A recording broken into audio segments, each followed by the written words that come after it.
Magandang buhay mga kumare! Ito na naman ako at nagbabalik. Saan nyo na ako at hindi ako naka-upload. Naging busy lang ako. Hayaan nyo i-flex ko ang aking baby love sa inyo. Ayan na nga at ako ay suminsay din sa karwa sa amin.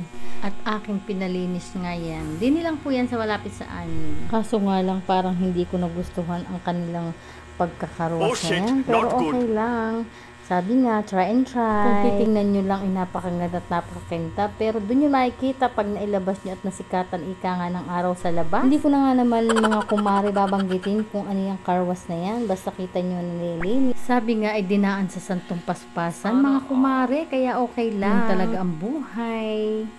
Kaya nga sa susunod, talagang pagtsatsagaan ko nang ako na lang ang maglinis dyan sa sasakyan. Minsan talaga naiisip ko, ano pang gusto, minsan pera-pera lang. Hindi nila nakikita ang mga ginagawa nila. Basta sila, bilis-bilis na gawa. Ay naku, Diyos ko. Sabi nga ika nga, kung sa akin ang rate nila, 0 na lang. Ganun talaga mga kumare. Yan ay parang pamilya na lang talaga natin ang ating sasakyan, pangalawang pamilya. Kaya natural lang na talaga natin silang pagkakaingat-ingatan. Yung para bang pag-iingat mo sa iyong asawa na halos hindi mo nabitawan. Kaya ito lang ang masasabi ko sa inyong mga carwash boy. Hindi lang pera-pera lang. Dapat pinangangalagaan nyo ang katulad namin mga customer nyo. At ito na lang ang bagay sa inyo. Shout out sa inyo lahat dyan ng mga carwash boy.